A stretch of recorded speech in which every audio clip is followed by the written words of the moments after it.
Today we have we are very grateful that today we have Professor K.C. Sahu to address us for this talk.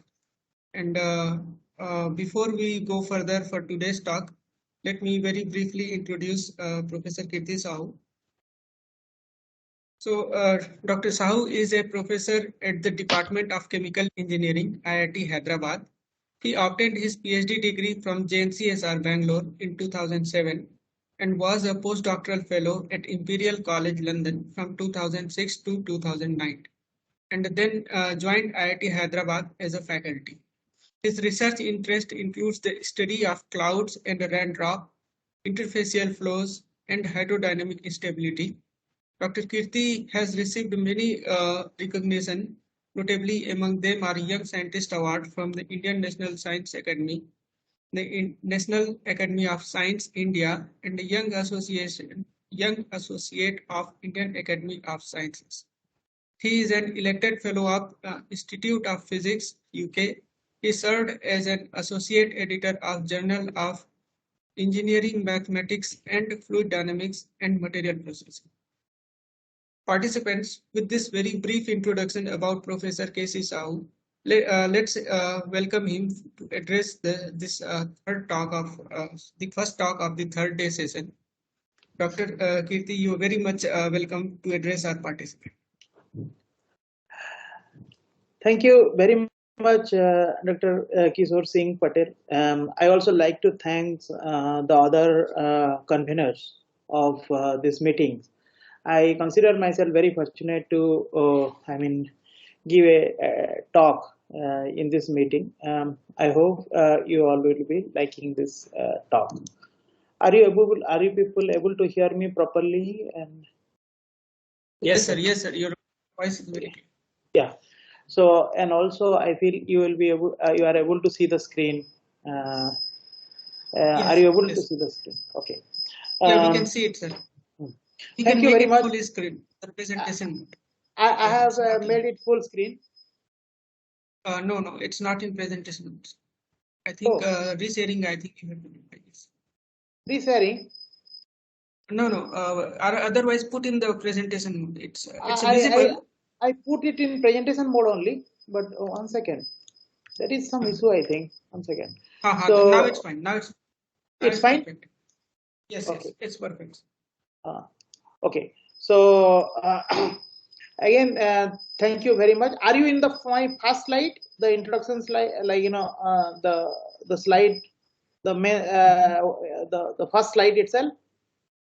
Yes, we can see the title slide. Yes, title slide. Okay, great.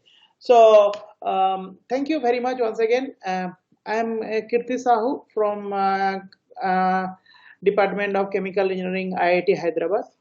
And thank you for inviting me for this ATAL faculty development programs at NIT Rourkela. Today, I will be talking about the dynamics of bubbles and drops. So now, are you in second slide? Are you seeing the second slide? Yes, sir. Yes, sir. It's moving. Okay, good. So before we go to the main part of the talk, we'll start with some brief general discussions. Okay, so from the bigger perspective, if we consider Indian monsoon, it is very unique. This is the article which I got it from Times of India, published in June 1921. This is an interview of Professor Mitra Das from Brown University. He says that Indian monsoon is truly incredible and very unique. So what happened is in summer, Southern Asian country, this part get heated up and air becomes lighter and it rises up and creating a low pressure zone there. So air containing a lot of water vapors from the southern hemispheres migrates towards these triangular regions. Are you able to see my mouse moving? Pointers?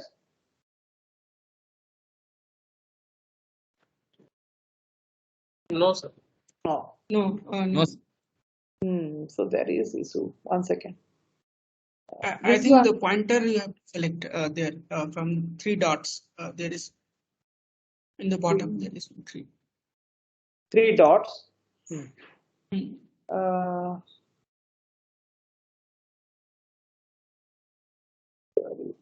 Next.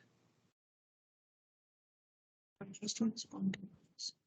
Are you able to see the screen? Where is the pointers? Screen, black screen. Bottom left side. Bottom left side. Is this one? Bottom. I think you are seeing some other screen and I am projecting other screen. Just give me a minute. Huh? So this is what I suspect.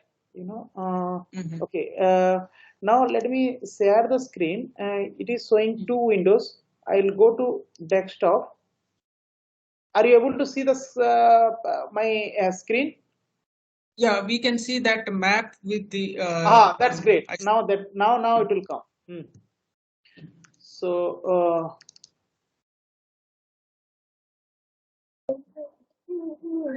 Now you will be able to see everything. Now you are able to see my mouse also, right? Yes. Okay, great. So now what happened is air becomes lighter in this Asian regions, southern Asian regions, and now it becomes yes, excellent. So it becomes lighter and rises off. In order to fill that gap, air from the southern hemisphere collecting all water vapors comes towards these triangular regions, which is in between India, Pakistan, and Africa. Okay, up to this it is standard because there is a vacant region, it enters there. But something unique happened here. Able to hear some noise? Can you please mute? Okay. So so what happened is up to this it is standard. Then what happened is it takes a right turn and enters to our country, and that is essentially the starting of monsoon season in India. Now, if we consider monsoon is associated with the rainfall, anywhere wherever there is a rain, it is monsoon. But it is not the case. The Indian monsoon is unique because the number of parameters and influencing rainfall, Indian rainfalls are huge. Particularly, for example, if you see, India is not a flat land like Europe. It has a lot of hills and valleys. In addition to this, we will have huge temperature gradient across one region to the other. For example, if we compare Hyderabad weather with Tamil Nadu weather, for example, they are different. Hyderabad weather is, let's say, dry and high temperature, whereas Tamil Nadu is very humid. So, all these parameters actually can influence the rainfall in a big way. Okay, that's the reason Indian monsoon is unique. Another thing is our country's entire socio-economical systems completely depends on. May I request all of you to mute, please, because I hear a lot of noise. So, so what happened is entire our socio-economical systems depends on rainfall. Recently, you must have seen the Nobel laureates Hasselmann. Actually, he illustrated that the rainfall modeling can help us to understand climate change. So what I meant to say is, we have rainfall. So it is associated with the raindrops, dynamics of raindrops, etc. Now the dynamics of raindrops helps us to understand in rainfall. We'll discuss about that. And rainfall modeling actually helps us to understand the climate change. So it has a bigger perspective. So studying of this raindrops can have, essentially can help us to understand climate change. Okay. This is the article actually which highlights the grand challenges associated with environmental fluid mechanics. This is a recent article again. And you can see that the study of cloud and raindrops are very much part of this. Okay, so this is one of the major grand challenges in environmental fluid mechanics. Now coming to the rainfall modeling, as I have discussed, the shape and size of the raindrops plays very important role in weather forecasting and rainfall modeling. Using raindrop size distribution, weather radar generally determines the type of rain, whether it is heavy, light, or big storm, how long it will last, magnitude of rain, location of rain. So it uses some sort of a very simple formula known as Marshall and Palomar formula which relates the diameter of the drop with rainfall. Now, when we say the diameter of the drop, it all essentially assumes that the drops to be spherical. But it is well known that the raindrop in our conditions are the size of the droplets are bigger as compared to the other part of the world. Why it is bigger? That is a question, of course. But one can say that the raindrop size distribution is largely affected by coalescence, breakup, and phase change. Coalescence means the collision of two droplets. Breakups means when the raindrops become sufficiently big, it will actually breaks. And phase change, which is associated with the, let's say, condensations, evaporation, etc. When the raindrops are large, they becomes non-spherical. For example, if a tiny droplets of 1 millimeters is spherical due to the surface tension. Surface tension will try to hold it to a spherical shape. But as we increase the size of the raindrop, drops, 3 millimeters, 5 millimeters, and so on, the curvature effect will reduce the effect of surface tension, the curvature, okay, because the size is becoming now bigger, and it will form a non-spherical shape. And under the action of air currents, let's say the air current which is there, it can also becomes very complex, like it can forms a bag and things like that. So it will become very complex and it will go far away from the spherical shape. And now putting this as an equivalent diameter will introduce a lot of error in the rainfall modeling. Okay, so understanding of the shape, size of the raindrops is very important. Where else they are important? Okay, so if we consider bubbles and drops, we can find their applications in almost all engineering disciplines, starting from, let's say, inkjet printing, fluidized bed in chemical engineering, like in the case of reactors, etc. Drops on surfaces, for example, this is water collected on the lotus leaf, and you can see the hydrophobic nature of the lotus leaf, etc. So drops on surfaces have motivated many microfluidics applications. As we have discussed, the shape and size of the raindrops plays very important role in weather forecasting and rainfall modeling. In natural system, when dolphin moves, it creates a toroidal bubble at its wake. Now, because of this wake, it actually helps the dolphin to take a turn or migrates. Okay, this is the interesting dynamics which one can observe when a droplet falls inside a liquid pool. Okay, so to our naked eye, when the drop falls in a liquid pool, you think that, like, it actually submerges inside it, right? But it doesn't happen like that. So if you take a high-speed imaging systems and try to record this video, which you have done in our lab, the droplet initially floats on the surface of the liquid pool, separated by air cushion in between it. Okay, then the air will get drained out, and then it will touch the liquid surface and coalesce. But then because of the capillary waves, etc., lots of physics are associated with this, it will form a satellite droplet, and the volume of the satellite droplet, the secondary droplet which produced, is actually more or less half of the previous main droplets. Okay, and this cascading process continues till the drop completely enters inside the liquid pool.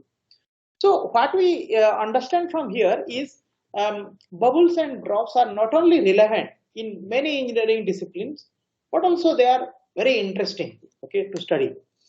This is another example where we see automation. For example, a droplet, raindrop, is falling from the sky. So there is always an air drift. Okay, air drift means the airflow in the upward directions that can break the drops to tiny satellite droplets.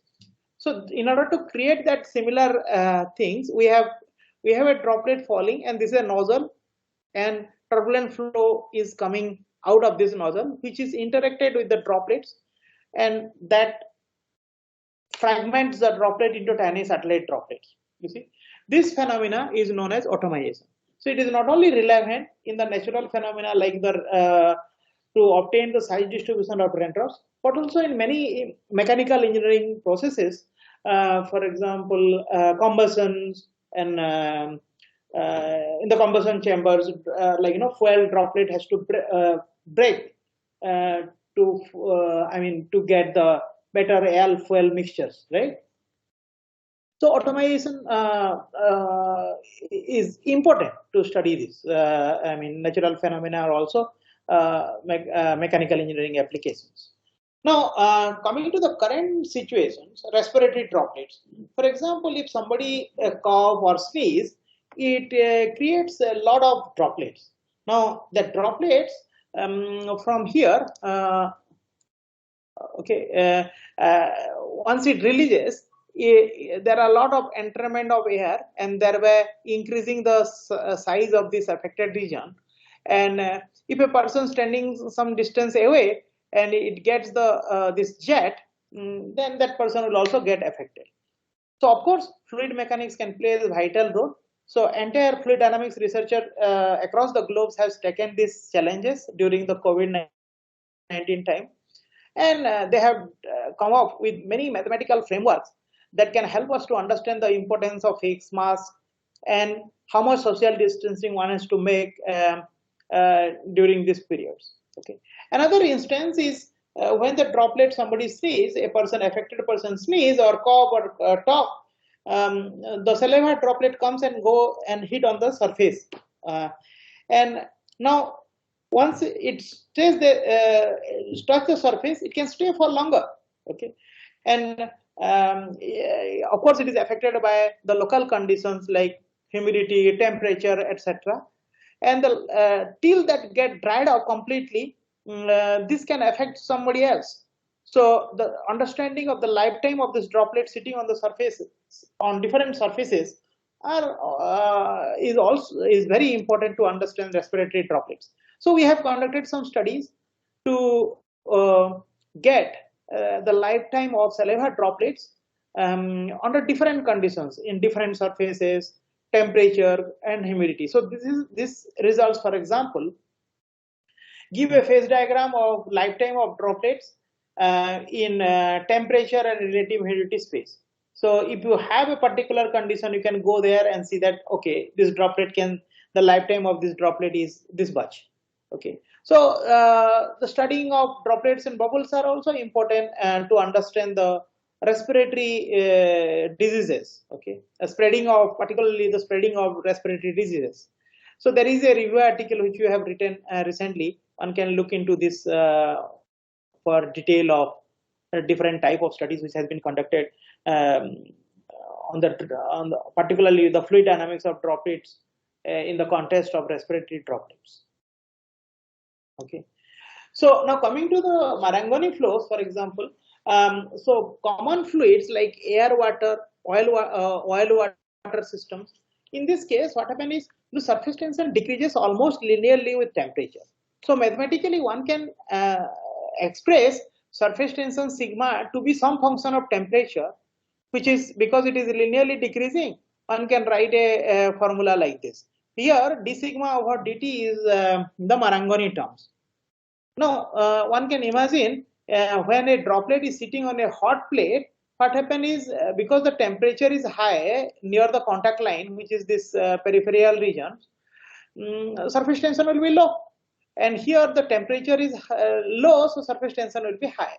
Now, because of this gradient of surface tension, it will constitute a flow which is known as Marangoni flow from low surface tension to the high surface tension region like this. So this is essentially known as Marangoni flows. Understanding of Marangoni flows is very important because it can actually change the lifetimes and the evaporation rate of these droplets. Okay, so but this is not very simple. For example, if you take a high-speed thermal camera and you see the droplet from the top, you see something like this. And here you see that there are a lot of instabilities happening there. So these instabilities are known as hydrothermal waves, which are forming because of these Marangoni convections. This is of course a very volatile droplets, FC72 droplets. The fluid is FC72. Okay. So now there is another class of fluid which is known as celebrating fluid. In this case, they are essentially high carbon alcohol solutions by binary mixtures. Okay, so in this case, what happened is instead of the surface tension, which was for normal fluid, which was decreasing linearly, it execute a parabolic dependency. Okay, so here this is the surface tension, and the y-axis is temperature, and you can see that as you increase the temperature, surface tension decreases, it reaches a minimum, and then it increases again as we increase the temperature. And this parabolicity of this curve increases as we increase the chain of carbon atoms. Okay, so this is C4, C5, C6, and so on. So as you increase the carbon atoms, you can see that the parabolicity, the gradient of this region, is actually increases. This fluid was first observed by Bechen and Peter in 1973. Mathematically, one can write the expression of surface tension temperature relationship as this way. So here we have surface tension, which is a basic surface tension, base value, minus d sigma over dt terms, and then there is a parabolic terms associated with d square sigma over dt square. Essentially, if you set this term to 0, you recover the normal fluids. Okay, but this terms is very significant actually, because that's the reason we are getting a parabolic behavior. So although this fluid was discovered, this type of fluids were discovered in 1973, the term celebrating fluid was coined by Awe and co-worker, who studied thermocapillary properties of dilute aqueous solutions of high carbon alcohol solutions and measured the surface tension for different temperatures. Okay, such fluids finds its application in thermal management devices in microgravity conditions.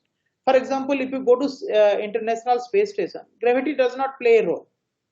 Now, in order to control the dynamics of bubbles or drops or mixing or anything and any physical process, you have to rely on something else. So now that can be done using the property of this surface tension of the celebrating fluid. So it finds a lot of applications in thermal management devices in microgravity conditions, particularly in International Space Stations.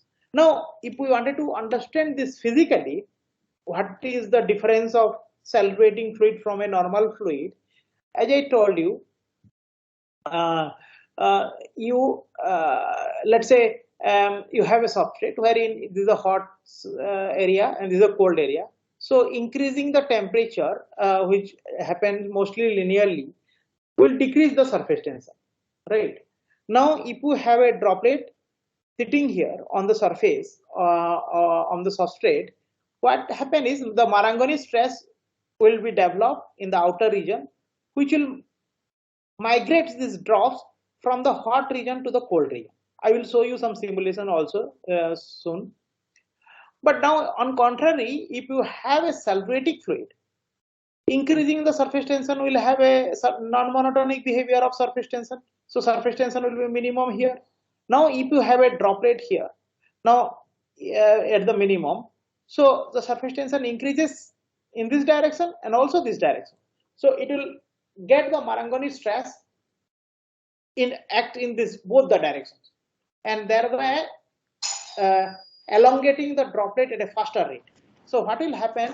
We have, in order to understand that, we have conducted direct numerical simulation, and you can see this is the droplet of ordinary fluid. What is happening is, once you put the droplet, due to gravity, it spreads a little bit, and then it migrates towards the colder regions. So the cold region is in this side. Now, when you have a droplet which is of a salvating fluid which is sitting on the minimum, you can see that get elongated very fast. Okay, so such type of spreading can have a lot of applicability in the coating, electronics cooling, and on those type of applications, I mean. Okay, so now I'll come back to this slide by the end of my talk. Okay, so please keep a note of this. Now, in order to understand the spreading behavior, we have also conducted some theory, lubrication theory, and here we have plotted the length of the drop versus time as it get elongated for different, I mean, Marangoni number, but I mean, leave this aside for the timing. And we have plotted that thing in the log scale. Okay, you can see that the length of the drop increases in a very exponential way as the time progresses in the case of salvating fluid. The slope of this line in the spreading rate is around 1, is about 1. Now, if you have a normal drop sitting on a surface, the way it spreads, that slope is 1/7 only. So what I meant to say is the salvating fluid has a very fast spreading rate, which is 7 times faster than the normal drop. Now, because of this high spreading rate, now you wanted to cool something, you put the droplet and it will spread faster. Okay, so it actually helps not only in the coating industry but also in the electronics coolings and other applications, as I have discussed earlier. Okay, now what we have done so far is we have discussed so many applications, starting from all the way to natural phenomena, large scale systems, okay, rainfall and weather forecasting, climate change, to a very small scale phenomena which are in the micron level. Okay, so for a wide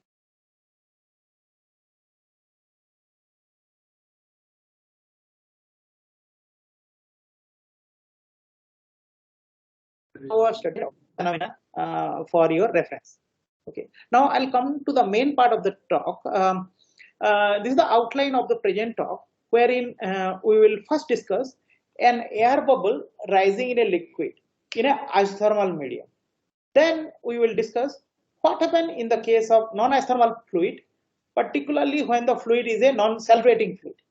Then we will discuss the dynamic of single bubble here and two bubbles, and always will contrast with the isothermal systems. Finally, we can discuss, we will discuss what can we achieve the dynamics which we get it in the non-isothermal systems by doing some surface modification. Okay, so that we'll do at the end. And here I will come back to that results which I showed a few slides before. Okay. Now, coming to the isothermal bubble, let us consider a very simple system wherein there is no temperature gradient. So this is the isothermal systems. So consider an isothermal system. So there is no temperature gradient. The walls are far apart. I mean, their boundaries, there is no boundary effect. And in that system, we have a bubble or a drop which is rising or falling under the action of gravity. Okay, and let us ask some fundamental questions. What is the largest bubble one can create which will maintain its azimuthal asymmetry? Azimuthal asymmetry means the symmetrical shape. And the second question is, what is the largest bubble that can rise under the action of gravity without breaking? Okay. So once we answer these two fundamental questions, we'll mostly understand the dynamics of bubbles and drops in general, rising in another fluid. Okay, so I mean, let us first discriminate what I meant by bubbles and drops. Drop is a blob of fluid which is heavier than the surrounding medium. Okay, so because it is heavier than the surrounding medium, under the action of gravity, it will fall. Now, bubble is a fluid medium, a blob of fluid, which is lighter than the surrounding medium. So, under the action of buoyancy, it will rise off. Okay. So, so what I meant to say is, bubble is not a air bubble only rising in a water or something, or drop is not a water droplet falling in air. This I am trying to give a general discussion. I mean, definition of bubbles and drops. Okay. Now, in order to study such problems, the governing equations are essentially we have continuity equations and we have the Navier-Stokes equation. So you can see that this is the inertia terms, this is the pressure gradient terms, this is the viscous stress. These two terms are associated with surface tension, and this is the body force. Now, body force associated with the gravity. Now, if we consider these two terms, it has a normal component of the stress, which acts right at the interface, and also a tangential component of the stress, I mean the gradient of surface tension along the interface. Okay, so this is called the normal component of the stress due to surface tension. So normal component of the surface tension force per unit volume, of course, and this is the tangential component of the force, surface tension force per unit volume. Okay. Now, because you do not have temperature gradient or any surfactant are not present, so the surface tension is constant. So there won't be any gradient of surface tension across, along the interface. So this term will be zero in the case of isothermal system. And another point to be noted is generally this surface tension force is not a body force term, but has been included into the Navier-Stokes equation using a formulation proposed by Brakebill. Okay. In general, this comes as a boundary condition. Okay. But I mean, this formulation has been proposed in 90s, I think, and has been subsequently used by almost all the researchers across the globe. Okay. Now, if we do a Buckingham-Page theorem of this problem, you will realize that there are 4 dimensionless groups which are needed to describe this problem. The first one is a Galileo number, let's say. It is the gravitational force by viscous force. Galileo number or Galileo number, both people have used, Galileo or Galileo. We will call it Galilei, let's say here. This is similar to Reynolds number, but defined using the velocity scale, which is square root of GR. Okay, I'll come back to that. Generally, in bubbles and drops research, people have used the terminal velocity, you see. But terminal velocity is a priori not known. You have to wait till late time. When the bubbles or drop will reach a terminal velocity. So, but instead of terminal velocity, one can use square root of GR, and that will give the Galilei number, which is equivalent to Reynolds number, inertia force by viscous force. Okay. Youtop's number is essentially a bond number, which is gravitational force by surface tension force.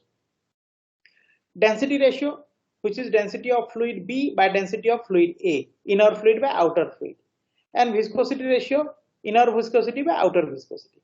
Now, if you consider an air bubble rising in water, the viscosity ratio will be 10 to the power minus 2, and density ratio will be 10 to the power minus 3 in air water systems.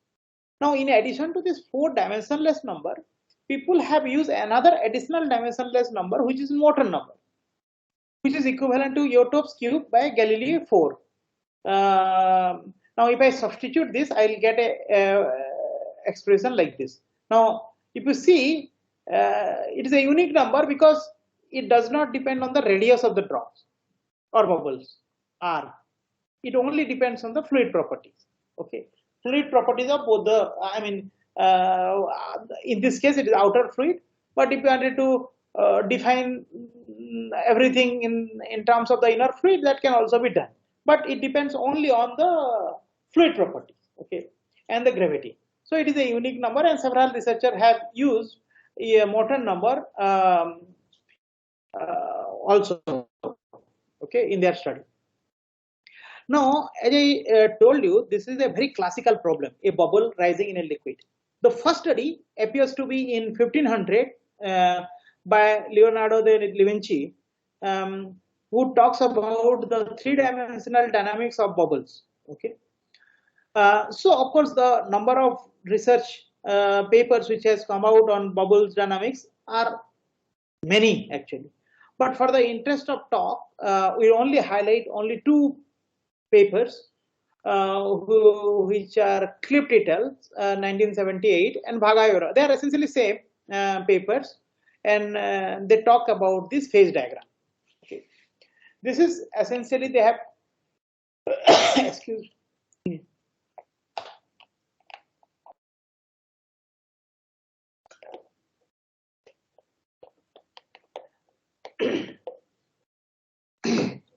So they talk about the phase diagram in Yotov's numbers and Reynolds number space. Remember, Reynolds number, as I told you, is defined based on the terminal velocity, which is not known a priori. Okay, and in this space, they have identified by conducting experiments. Of course, they've identified different bubbles such as spherical bubble, ellipsoidal bubble, dimple-shaped spherical bubbles, spherical cap bubbles, spotted bubbles, Webbling bubble. I'll come back to all these bubbles, okay? But you know, the Webbling bubble, when you say this is what happened in the aquarium, fish aquarium, right? The bubble goes like that, zigzagging motion. There is no terminal velocity. So all these boundaries separating these different bubbles are actually very vague in their case. So we have conducted three-dimensional numerical simulations, and we have presented our phase diagram. Also, we have considered breakup bubbles because we do not have such ambiguity. So we have defined it in the Galileo number and Yotov's number space. Remember, Galileo number is defined based on square root of GR. So there is no ambiguity of terminal velocity. And we have identified 5 regions. Okay. In region 1, bubbles maintains azimuthal asymmetry. So region 1 is essentially associated with low Yotovs and low Galilei. Okay. In region 2, bubble forms curves. In region 3, which is associated with high Galilei and low Yotovs or moderate Yotov, the bubble undergoes this wobbling motion, like this zigzagging motion. Region 4 and region 5 are associated with breakup bubbles. In region 4, the bubble break from the periphery to form satellite bubbles. In region 5, it break from the center to form a toroidal bubble. Now, this toroidal bubble is also highly unstable and can fragment out. We'll see that thing, of course. Now, considering a typical bubble of, let's say, region 2 bubbles, you see, this is has been done for Galileo number 100, and Yotov's 3. You can see that this bubble initially migrates in a straight path and then undergoes this wobbling motion. The zoom view of this bubble is shown here, and you can see that as soon as the bubble starts this wobbling motion, it also undergoes this asymmetrical shape deformation. The trajectory of this bubble is shown here, and you can see that this undergoes this wobbling path, the zigzagging path. Now, if we consider the contours of vorticity, Z vorticity, the vertical component of the vorticity, and plotted when the bubble was migrating in a straight path and at the onset of this wobbling motion, essentially this is going in a straight path and this is when it started this wobbling motion.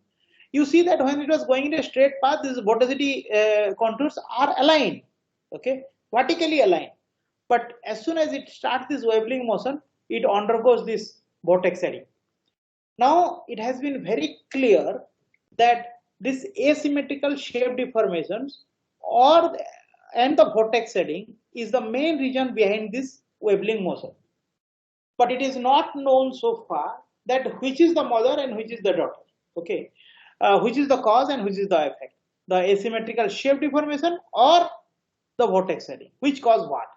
So although that is not clear, it is very clear now that both the things can play a vital role in this wobbling motion. Now, these are two breakup bubbles. One is peripheral breakup, region 4 bubbles, and this is a central breakup bubbles, which is region 5. In this case, the Galileo number is 70.7 in both the cases. Here, Yotov's number is 20 and Yotov's number is 200. Now, when Yotov's number is 20, essentially the surface tension is large enough. Now, remember, because the Galileo number is big, now these are bigger bubbles, right? Bada bubbles. So now, because it is big bubbles, now it created a hydrostatic pressure difference between the top and bottom. The pressure will be high at the bottom, low at the top, hydrostatic pressure. So it creates a jet which migrates in the upward direction. Now that cannot happen for small bubbles, right? There is a jet which is migrating in the upward directions, but because the surface tension is significantly larger or sufficiently larger in this case, it actually prevents that upward moving jet, and it allows a returning waves to come into the bottom side, and that actually breaks that bubbles from the periphery. Whereas in the case of central breakup bubbles, because the surface tension is now Yotto's number is 200 as compared to 20, so surface tension is 10 times lower. Now this low surface tension is unable to prevent this upward moving jet, and that breaks the bubble from the center. Now if you see this toroidal bubble and form a toroidal bubble, right? Now this toroidal bubble is highly unstable and actually immediately fragments out into tiny drop bubbles immediately after it forms this toroid shapes. Okay, so what we have done so far is in this bubble dynamics, what we have discussed is we have conducted a numerical simulation and identified different regime. Okay, a bubble undergoes in the Galileo number and Yotto's number space, and we have used air-water systems in the numerical simulations. So if anybody has any questions, I can clarify before I go to the experimental part.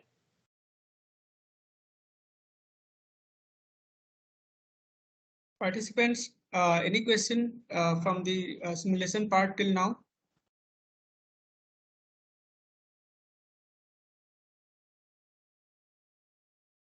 Sir, I would like to know about the your solver which you are using.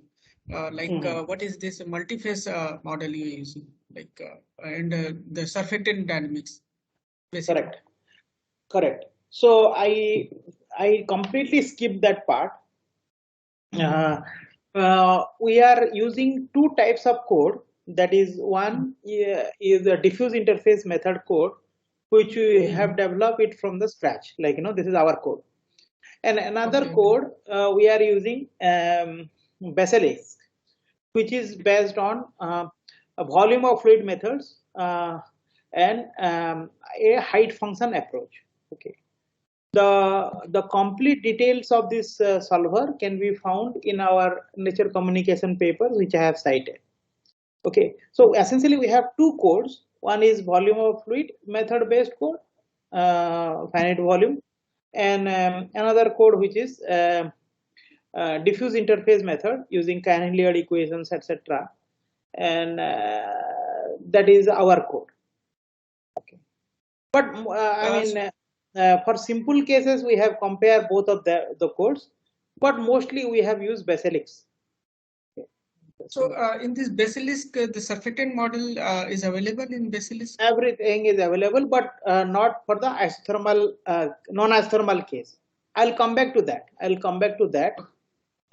the maybe after this experimental sections, we'll come back to that. Sure. Yeah, if you don't mind, I can also want to discuss after this meeting on these things. Sure. Why not? Okay.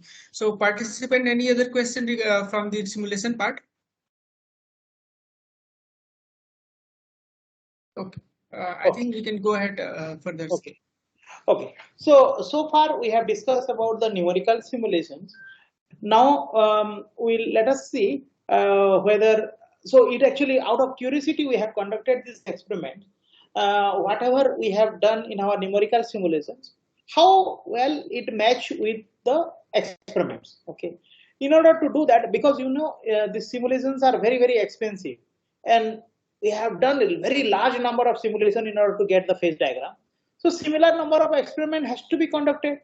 Okay. So for that, we have used aqueous solution of 19 different concentration of glycerols, And we varied the size of the bubbles from 1.4 millimeter to 26.7 millimeters.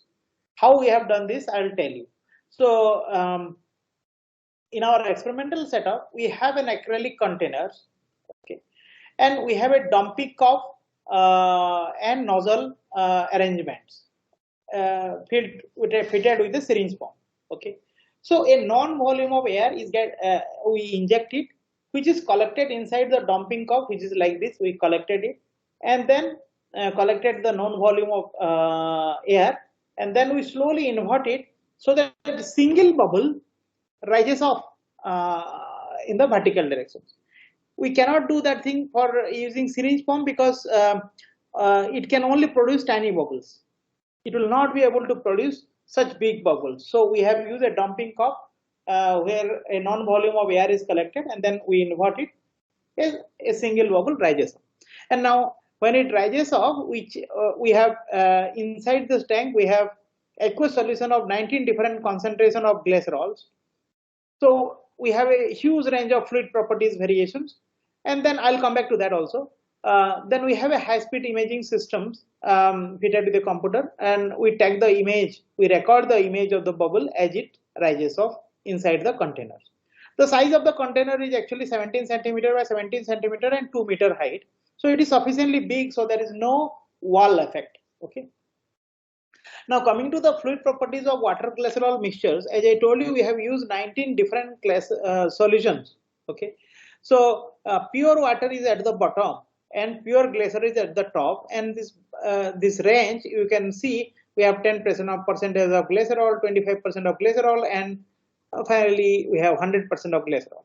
And by doing so, you see that the viscosity, which is 1 millipascal per second for pure water, increases to 57 times that of pure water in the case of pure glycerol. If you consider the density, they are more or less same. For pure water, it is 998, and for pure glycerol, it is 1260 kg per meter cube. If you see surface tension, for pure water is 72.8, but as you increase the concentration of glycerol, the surface tension decreases, but not much.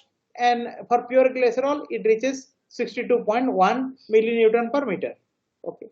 Now, but by varying these parameters, you can see the value of Morton number. We have varied the Morton number all the way from 230 to 10 to the power minus 11. So we covered a wide range of actually Morton numbers. You see, almost like 12 decades or 13 decades. See, now. This is the experimentally obtained phase diagrams in Galileo Newton number space and identified different regime. You see, at the first side, you see that it looks very similar to the numerical phase plot. Here, region 1 is the axisymmetric regime, region 2 is the scattered regime, region 3 is the waveling regime, and region 4 is the breakup bubbles. Okay, here we have observed two type of breakups: scattered breakups and toroidal breakups. If you see pure water line, Morton number line, this is the pure water line, this is pure glycerol line, and this is Morton number 10 to the power minus 3, this red dotted line, which actually separates this region 2 from region 3. Okay. Now, as I said, if we compare this with this numerically obtained phase diagrams, they look very similar. Okay, but I mean on the first side, but you see there are some tiny differences, like the central breakup, region 5 here, we don't observe in the experiments. And the main reason behind this is, if we consider region 5, this is associated with high isotopes and high Galilei.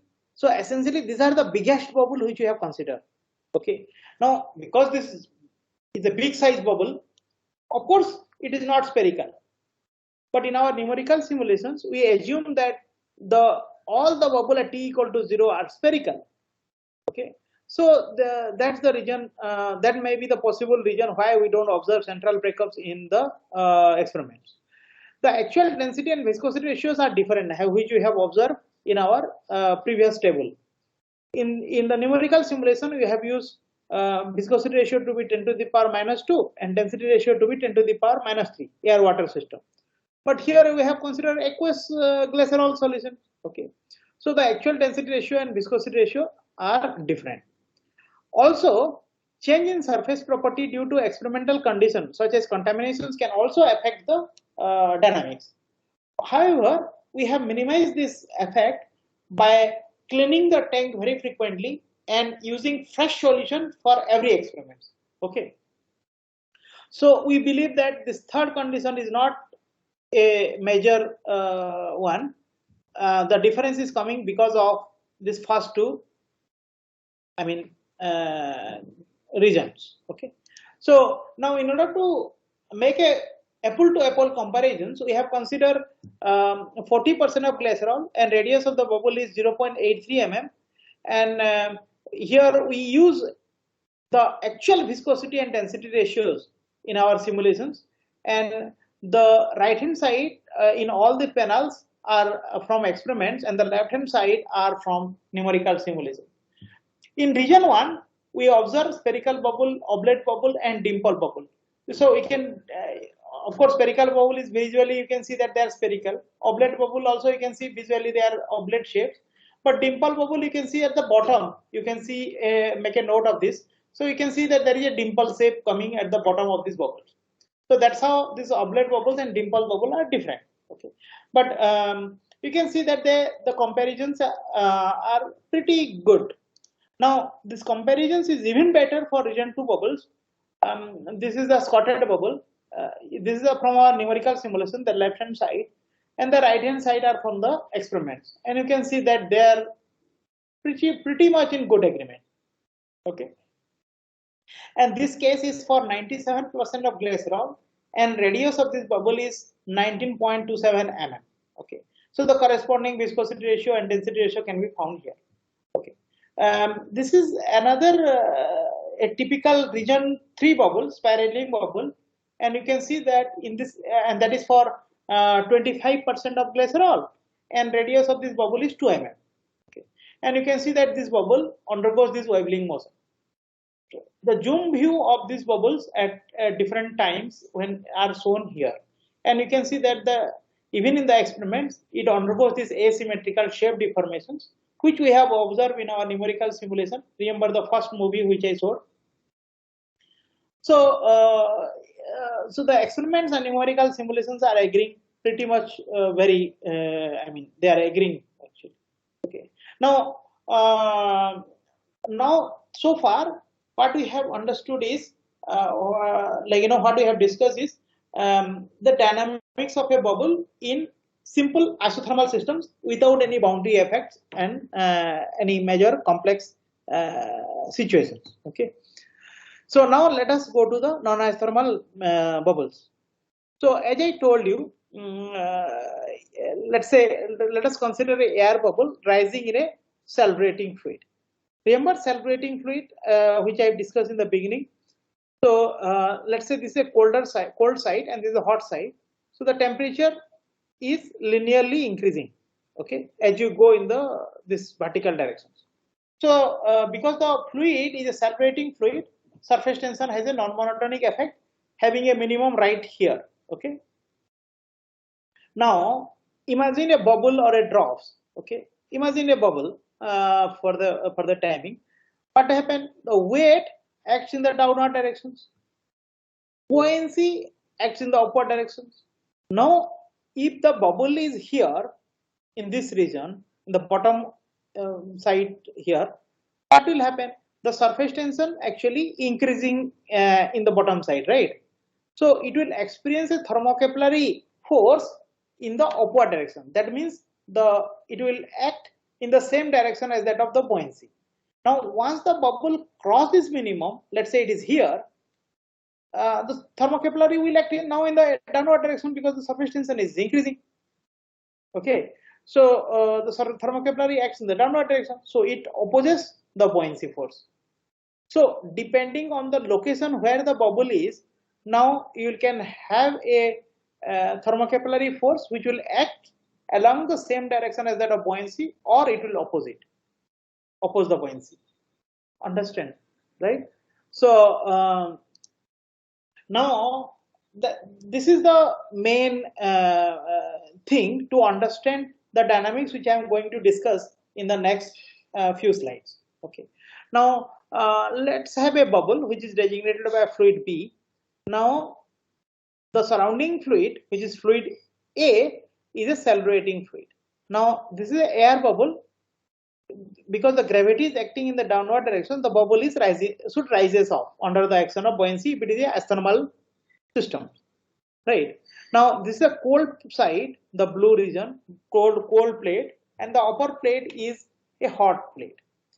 So the cold side and hot side, there is a temperature gradient which is linearly, the temperature is linearly increasing. Okay.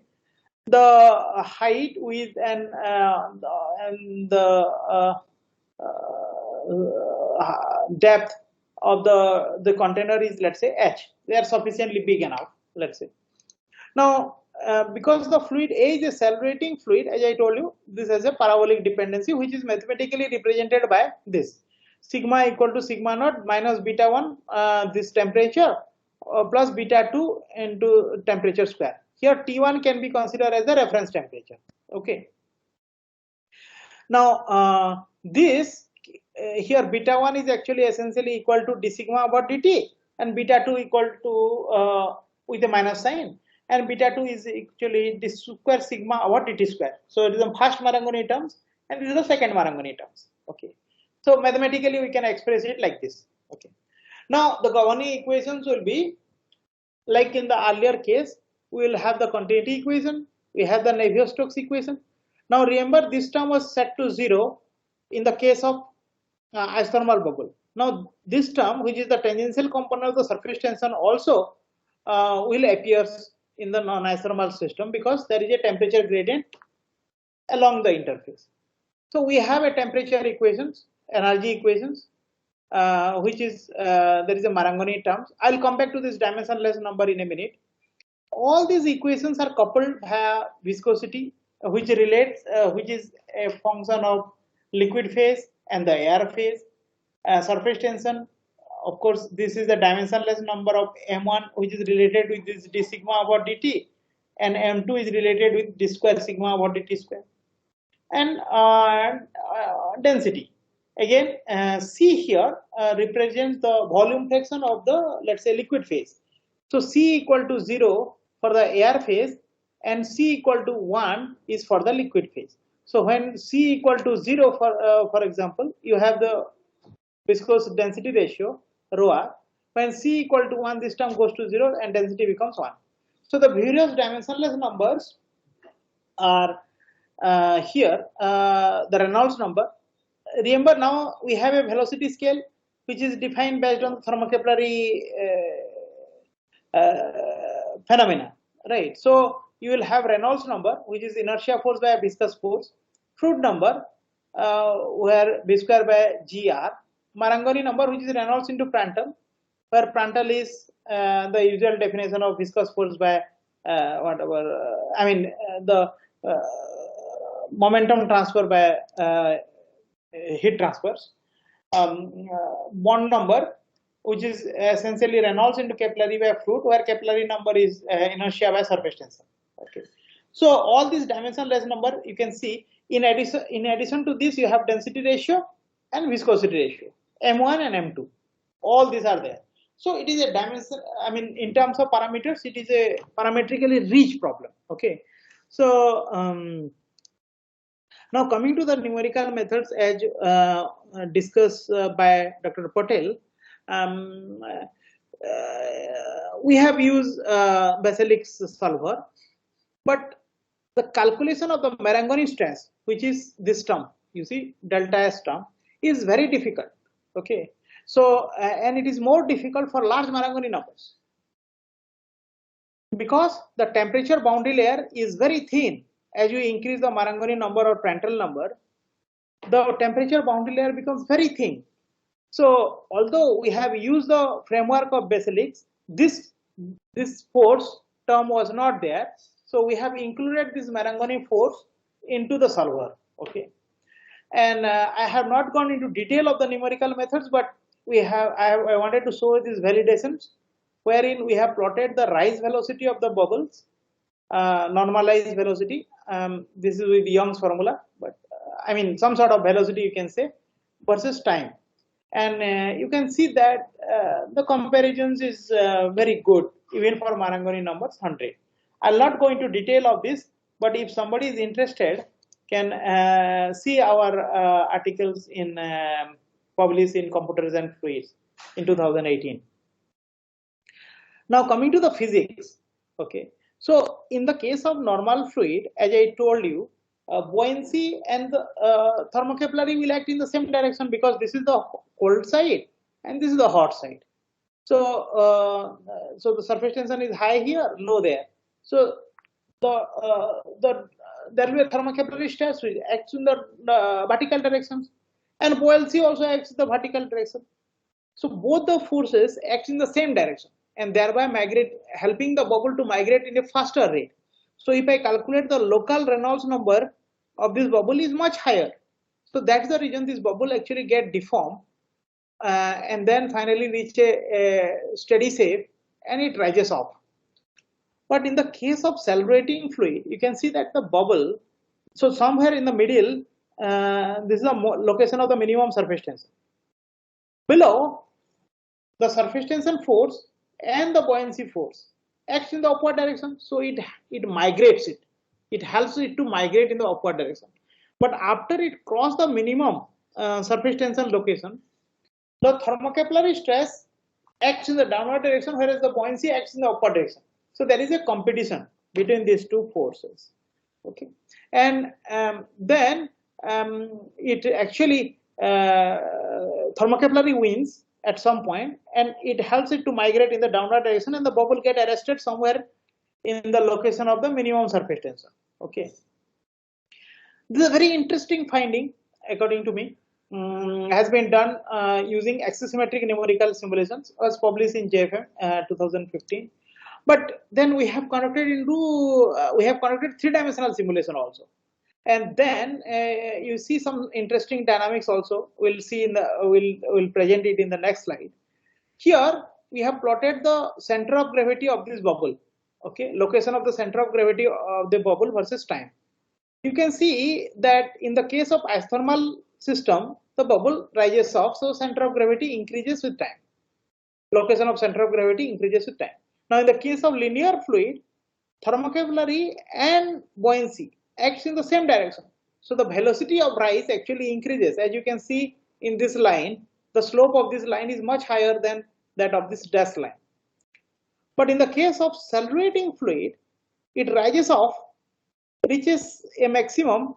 Of course the minimum surface tension is at Z equal to 10. Okay, this is the one. It reaches a minimum, reaches a maximum position, and then it comes down, and then it becomes stagnant here.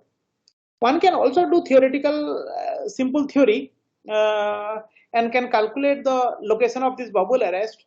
I'm not going to detail, but this theory is very simple and can be found in in this paper, and or we have all in many books also. So no, we'll not find it in book, because this is including the surface tension, the celebrating fluid. Okay, but it is a minor extension. So so based on this theory, you can get the location of the bubble arrest to be 10.33 for these parameters. Okay.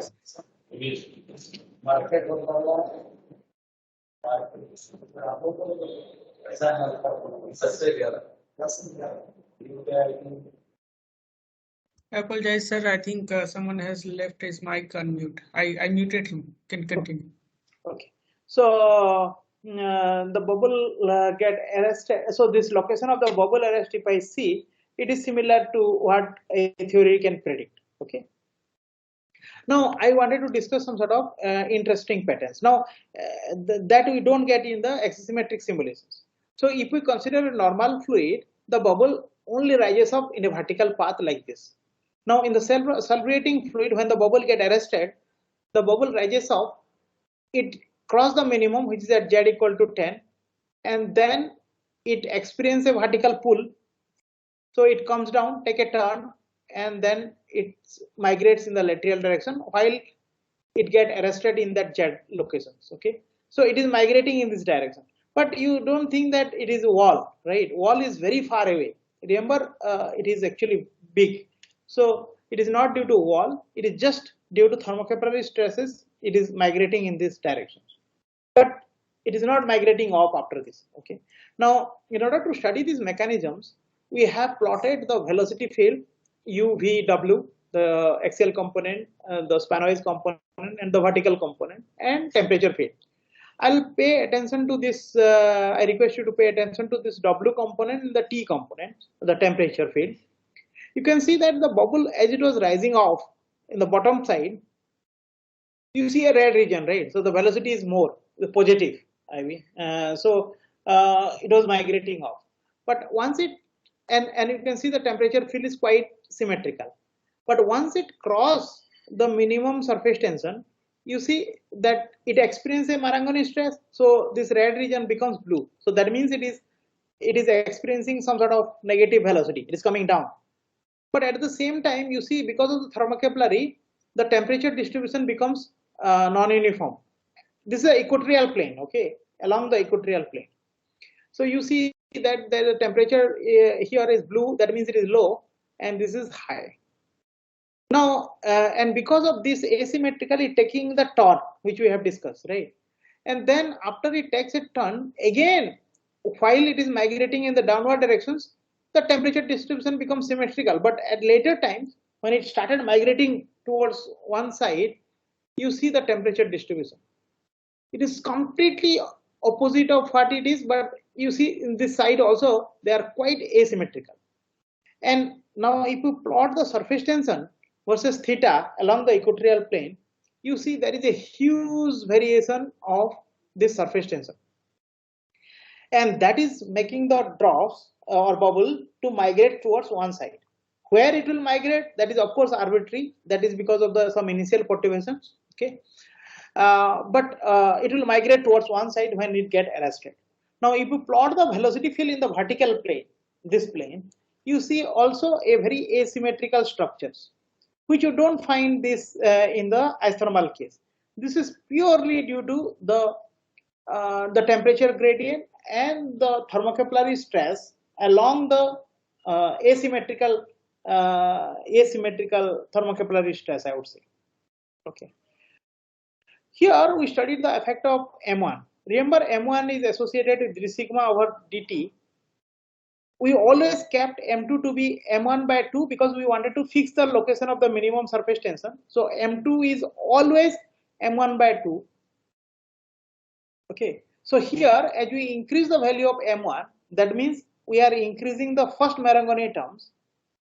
That means we are the bubble will experience more and more this downward pull.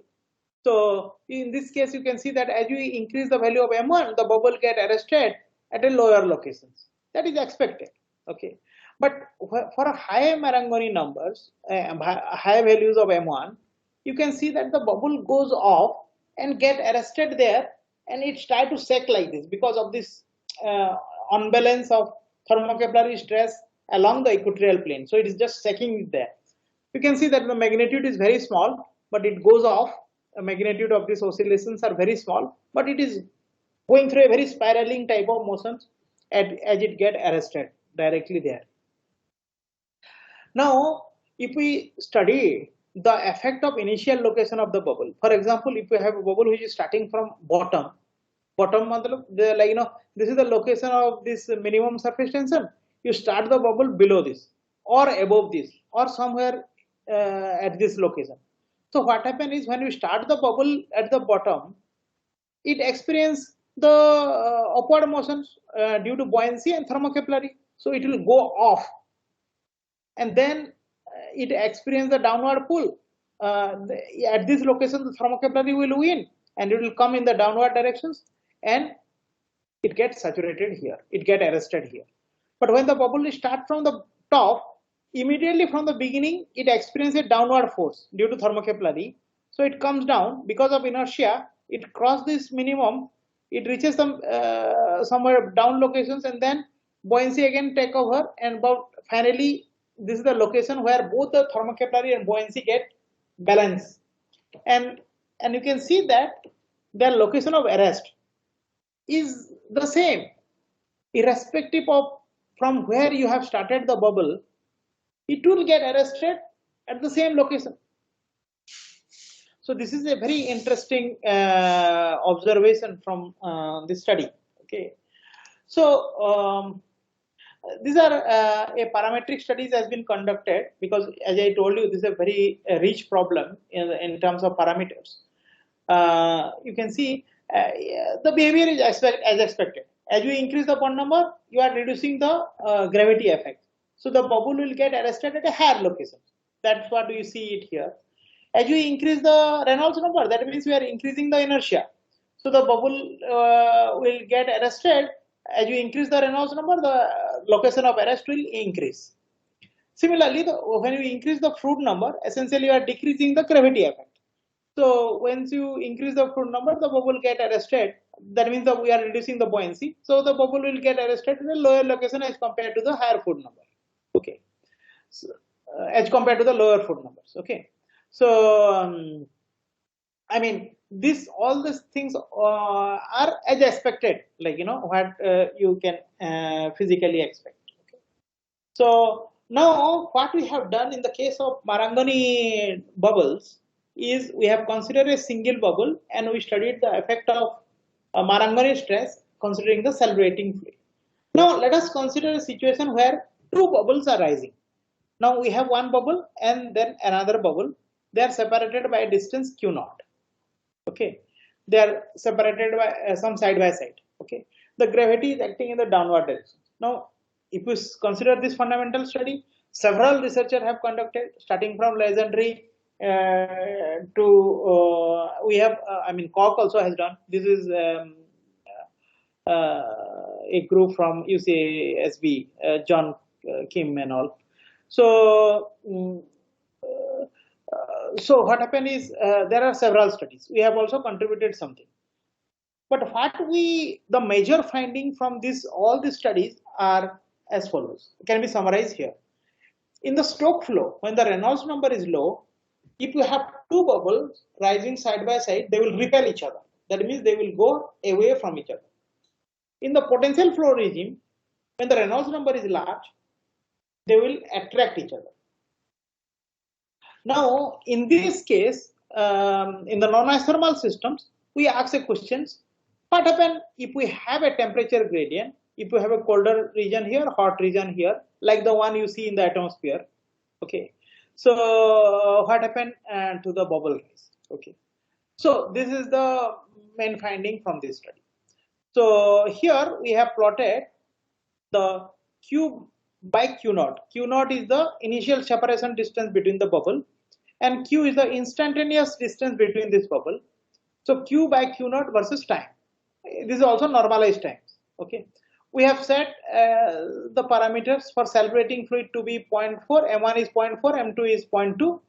In the linear fluid, M1 is 0.4 and M2 is 0. Of course, in the isothermal fluid, it does not matter. You can see that and Reynolds number is low. That means it is in the Stokes flow region. You can see that in the isothermal case, the bubble repel. That means the Q by Q0 increases as you go as the time progresses. That means the bubble are going apart.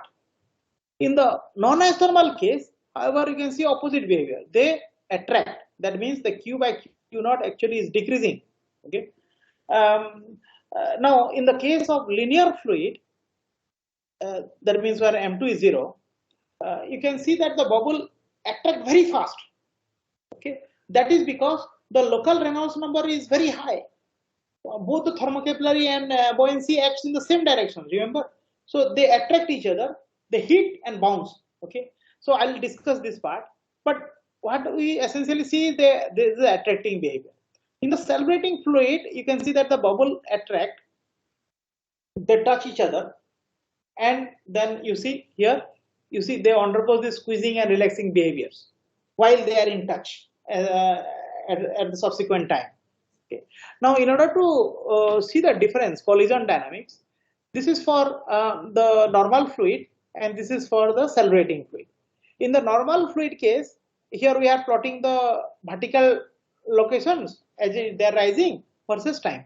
Okay, you can see that initially they started from some two side by side location. They attract each other in the isothermal case, as expected, as you have discussed, and they hit each other, and then they get separated.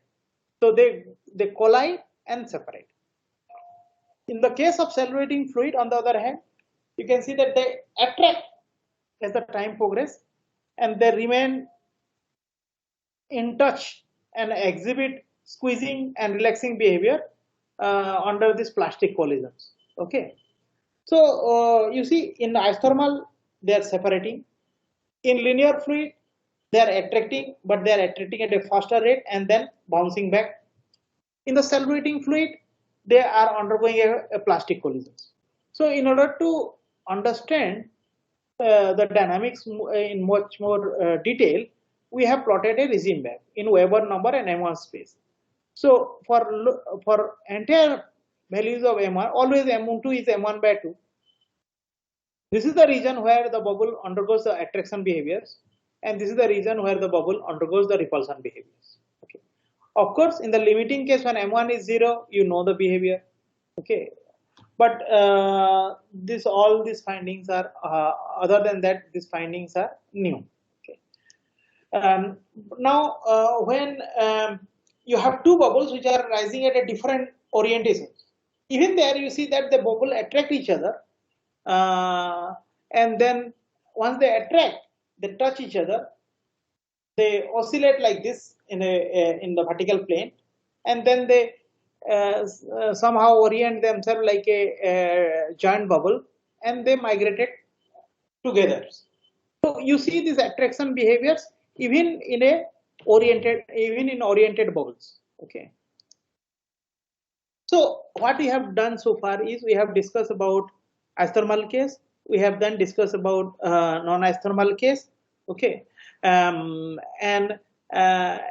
now we see whatever the behavior which we have observed in the non-isothermal case, can we get some similar behavior by surface modifications? Remember, I told you that I'll come back to what I have shown in the very first slides. Okay, so let's say you have a droplet sitting on a hot with a plate having a temperature gradient. So this is the cold side and this is the hot side. In the case of normal fluid, I told you that, and I showed the movie that the droplet will just spread a little and then it will migrate. So if I plot the length of the drop, you can see that it increases a little bit and then it remains saturated for normal fluid. Whereas in the case of celebrating fluid, the drops continue to elongate as the time progresses. Okay, this is what I showed. Can we get this behavior by using surface modifications? Surface modification, I mean by changing the surface.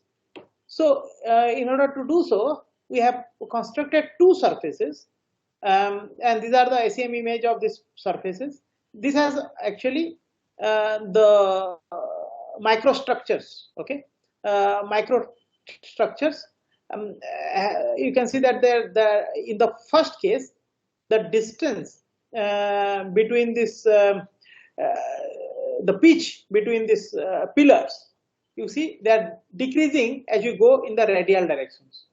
In this case, the pitch between the drops is increasing, between these textures are increasing as you go in the radial direction. So this is only shown a quarter of this surface. It is in the other side also. Okay, so this is only 1/4. So this is symmetrical about all the sides. Now, if you have a droplet sitting on a radially decreasing pitch, you can see that the droplets spread. Same condition, everything same. When you put the drop here, it behaves like a super hydrophobic surface, and it forms a round shaped drops. Okay. Now, if you plot the diameter of this drop versus time, you can see that in the radially decreasing case, the blue line, you can see that the droplet actually spreads in a stepwise manner, and then it reaches to a maximum spreading. Okay. Smooth surface, of course, lies in between. It spreads and then it becomes saturated. In the case of readily increasing pitch, you can see that it forms a very small weighting radius. Okay, so this is, as you see, related with this weighting. So whatever we expect in this temperature gradient systems, we found a similar type of behavior by changing the texturings also. Okay, so another interesting dynamic is associated with the migration. Now, let's say you have a surface. Of course, these are micro texturings. Okay, so you won't be able to see this thing in the naked eye. So I mean, you'll see some sort of lines. These are ACM images. So let's say you have some grooves like this. Okay. Now you can, when the drops is migrating in the longitudinal directions like this, you can see the bottom side, the drops is just sliding off. But when you are migrating in the transverse directions, you can see this top moving. It is just going through a caterpillar type of motions. The front part goes, then the back side. Front side goes, and then the back side. Sometimes the back side goes, and then followed by the front side. That is arbitrary, but it goes through this caterpillar type of motions. Whereas when it is migrating in the longitudinal direction, it smoothly slides down. Okay. Another interesting behavior, I'm quickly going through all this, okay, is contact line dynamics of binary droplets. Now, this is an experimental setup which is there in our laboratories. We have the surface, and this is the high-speed infrared camera which takes the image, and there is another camera, I think, somewhere here, which takes the side view. This is a goniometer setups. Okay.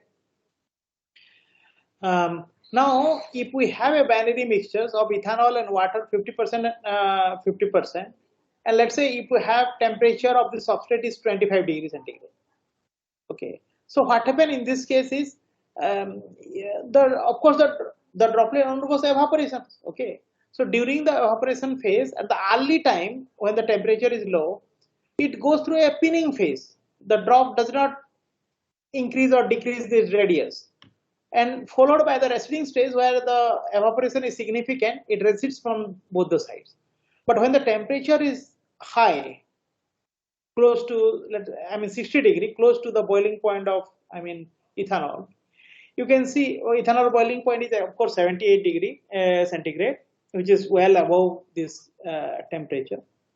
You can see that the droplets initially spread, then it goes through a pinning phase, and subsequently it goes through the receding phase. So what I'm saying is, these binary mixtures are essentially behaves like a celebrating fluid. So the evaporation dynamics which you observe in binary droplets are completely different.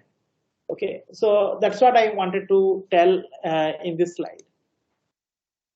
And this is the evaporation of binary mixtures with some nanoparticles. Now you have a droplet sitting on a hot plate. This is the side view, and this is the top view which has been taken using the thermal camera. And you can see the interesting dynamics. So when you see from the top, all these instability patterns are appearing. Okay, these are all hydrothermal waves happening due to the surface tension gradient and Marangoni flows. Okay, and very interesting dynamics have been observed. Now, finally, to conclude, the dynamic of gas bubble in a celebrating fluid is very different from that of observed in the case of normal fluid. A gas bubble undergoes motion reversals due to Marangoni stresses. Dynamics is three-dimensional, as you have seen. The path instability is observed in the case of non-isothermal system is due to the interplay between the inertia and thermocapillary. In contrast to this, in the isothermal case, you observe this waveling motion due to the shape deformations, asymmetrical shape deformation, and vortex eddy. Okay, so celebrating fluids are associated with significantly high heat flux, and thus can be useful in space applications. Okay, the take-home message is this is the pictures which I took. Professor Narasimha gave me. Professor Ram Narasimha has given me these pictures, which, and this is his handwriting. These are all these lines. His handwriting only. So this I feel is a good thing to stop here. The take-home message, which says that physicist, your planets needs you. That means, that's what also we see. Professor Narasimha gave me this thing in 2014 or 15. But now you see in today's 2021, somebody got a Nobel Prize on this, right? So that's the vision of, Professor Narasimha, I feel. So, climate change is important, and rainfall modeling in the context of our country is very important. So we need to study this thing, and the research on bubbles and drops can help us to better understand this phenomena. Okay. With this, I'd like to also acknowledge my research group. Several of them have been undergoing, and some of the students have been graduated already. And finally, I'd like to thank you for your kind attention, and I'll be happy to take any questions.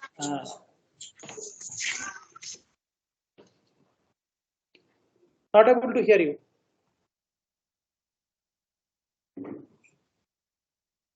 Yeah, I'm audible now? Yeah. Yes. Yeah. Thank you very much, Professor Sahu.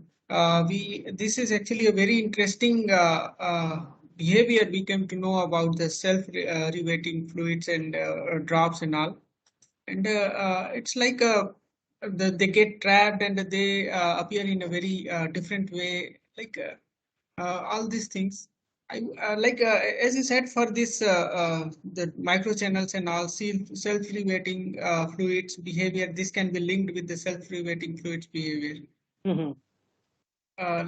In the real life, this self-rewating, where can we say that this drop we can correlate with the behavior which correct. So I wanted to tell you two things here.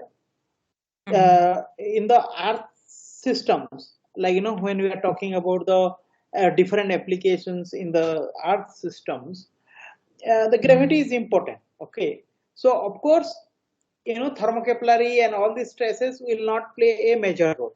Okay, because gravity will dominate. So in these systems, you have to come up with a new idea, and microtexturings can be useful for that. Whereas in the space applications, there is no gravity. Right. So in order to control the dynamics, you have to come up with another idea, and that's where the circulating fluid can come into pictures. That's what I wanted to say. Yeah. Sorry, actually, I came forward to ask a question. Actually, I must give chance to our participant to ask some questions. So, dear participants, please come forward and share your doubts, share questions with Professor Sahu. So anyone who's willing to ask questions, please raise your hand, briefly introduce yourself and ask your question. Hello, from the participants. Good morning. Actually, I'm getting a lot of questions. Yeah. But let me give chance to our participant to ask some questions. Sure. Hello, Kishore, can you hear? Yes. Please go ahead. Yeah, so Professor Sahu, good morning. My name is Shyam Sundar. I'm assistant professor in BITS Pilani. I have two questions for you. Sure. So, what kind of computational facilities are required for the work you have done on droplets and bubbles? And what kind of software you have used, in performing? Second part I could not hear. Shyam, actually, your voice was in between, we couldn't hear you. I think you need to repeat your question. Yeah, sir, can you hear me now? Yeah. Bring your mic here and then go ahead again. So my question is, for your work on droplets and bubbles, what kind of computational facilities are required? The hardware part I am asking, and what software generally you use for your simulation, sir? So, the computational time is really large. If we talk about software part, we have developed our own code, as I told you. But there is a software called Basilix, which is a open source thing. But in order to study the thermocapillary, etc., those things are not available. So you have to put it in the software. Like, it is like open form, you put it there and then solve it. Now coming to the computational time and the the hardware part, I will tell you, we use, let's say, 8 processor machines for each simulations, 8 to 16, sometimes 32. And each of these bubble simulations, which I presented in the Nature Communications war, it takes of the order of a month. Okay, okay, sir. Okay, so And it is in the 8 processor machine, it takes of the order of a month. Okay. And second, my general, doubt for all of us is you are managing your research quite well. You are working in diverse areas. How do you get ideas? How do you manage your research? How do you guide your students? Because that will help us, other faculty members. If you can share, your way of working. Yeah, Dr. Kishore knows me very well. I work really hard. Yeah. Thank you, sir. That is definitely. So, my day starts at around 3 o'clock and ends at 10 o'clock. So, in the evening. So, like regarding the regarding the ideas, I wanted to say to all of us, I think.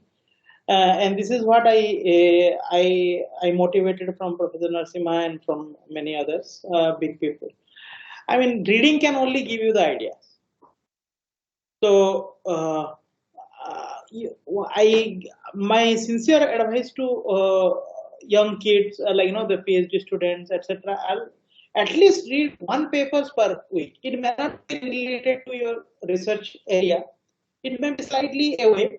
The more you read, the more ideas you will get. Are you able to hear me? Yeah, there was some small Yes, sir, disturbance, yes. sir, but yeah, we can hear. It was breaking a little bit, but it's audible. Yes. It's audible. So what I meant to say is, the more you read, the more ideas you will get, and that will be like brilliant idea. So search for good papers in good journals, because the number of papers publishing in journals are also more. So we have to identify good papers, read them, and we should make a habit of at least reading 1 papers per week. At least that is what my habit is. Okay, so. Yes, sir. Thank you. Thank you very much, sir. That's nice suggestion, sir. Actually, reading is actually like you need to be always in touch. After joining, I feel like reading per time I'm not getting much because of the many extra things. So Yeah. reading helps in different things. See how the papers are presented. It is and it will not only gives you a communications advantage, but also it gives you new ideas. You see, you know the state of the art, and it appears suddenly.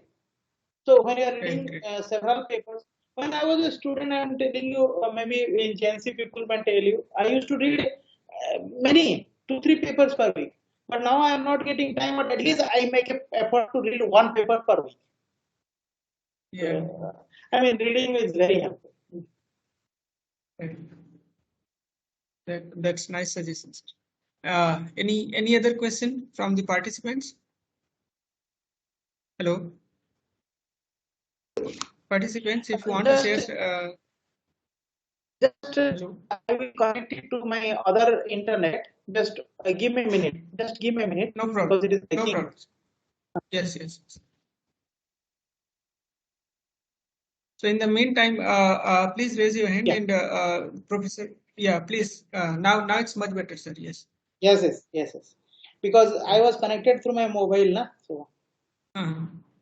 Hello. It is Yeah. So let me ask one more. Give one more chance. Our participants, if they are interested, to ask. Otherwise, I will go ahead with my question.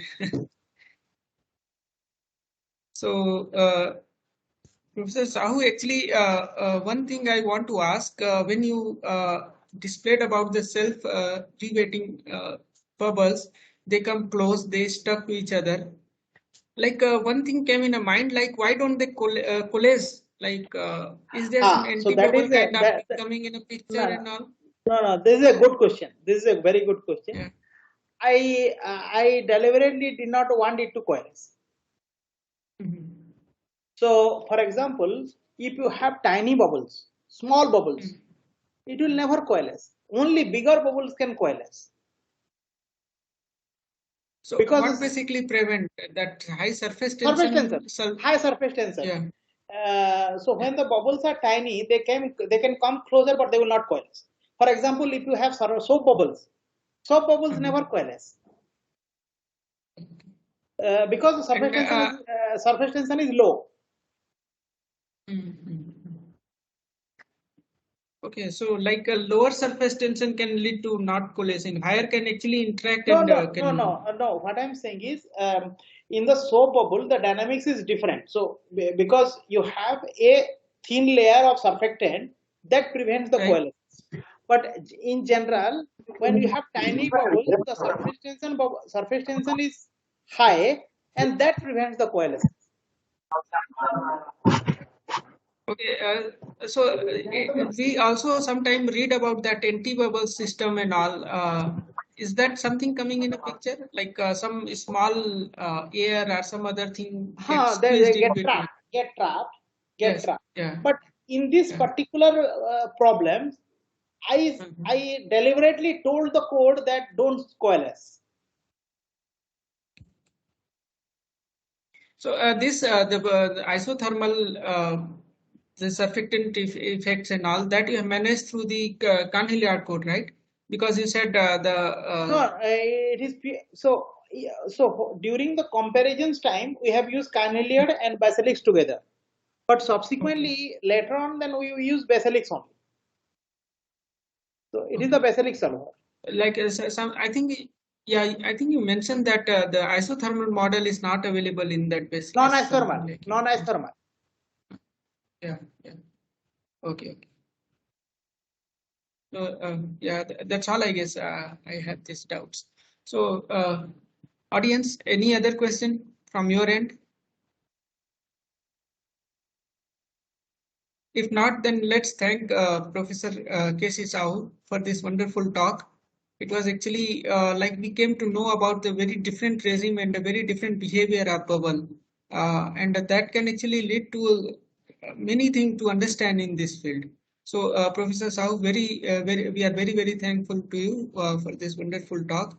And with this, I think we can end this meeting. Before that, if you want to address something and want to say something to our participants. Thank you very much. It was my pleasure to give a talk, and moreover, it is very nice to see you all once again. And this, I mean, I really enjoyed. Talking about all these things because I feel that this is a very important problems of the rainfall modeling and climate change. This is the need of ours. I mean, if we don't, this is the time to think about it. Look at sometime we get flood, sometime we get rain, sometime we don't get rain. Why it is happening? Why our prediction is not good? Indian scenario. The prediction is not good because we don't. The microphysics is very complex. Microphysics, the coalescence, the detailed microphysics. Rather than going to in a statistical way, we need to understand in a fundamental way and then apply that idea to the weather forecasting and rainfall modeling. That will give us a better prediction, particularly in the Indian context. And I wanted to tell that thing that Indian solution to Indian problems. This all philosophy came from our end. You're very right, sir. Like we start with a very fundamental thing, a bubble drops. But when we understand thoroughly, it can actually lead to the many fundamental answers which we are still wondering, particularly in clouds. Correct. Yeah. So this is what I'm saying. I'm trying to understand pieces in different small phenomena, but that will have a bigger consequence in future when we integrate them and throw something big. That will have a bigger impact, I feel, according to me. So, this is not job of a one person. This is the need of the country. So several people, young researchers like all of us should combine together and solve these important problems of our society. This is what I feel, and this is what the message I could give, and this is what actually I got the message from big people. So this, it is not mine. I truly acknowledge that. If I vaguely remember, in fact, Narasimha sir was saying that after this, the initial bubble dynamics, he is actually willing to go and study the coalescence and the big drop formation. Correct. And we had a plan to study together. We had a plan to study together. I can show you his emails, which says that person like him. So we should collaborate together on some problem which I cannot do myself, which you cannot do that thing yourself. So this is a bigger perspective which actually country needs. Okay, so what I mean to say, this is a very interesting problem, very complex problem, and a very big problem. It is not a small one. It takes a lot of time. It takes a lot of effort, and you need a much bigger manpower to make something impactful. Okay, so several people should think of working on this problem. So this is what I can tell. Right. It's like a micro detail of very gigantic problem, which can lead to the answer regarding the uncertainty in clouds, and all those. Yes. So this is actually very wonderful interpretation. So participants, I hope you got some idea that how the small problem, micro details can lead to a very big, can help us in answering the many big problems which still we are wondering as a fluid dynamist, as a research society. So thank you, participants. Thank you, Professor Sahu. Thank you very much. And with this, we end this session and we go further. Thank you all. Thank you. Bye. Thank you, Sahu sir. Thank you very much. So it is my pleasure. Thank you very much.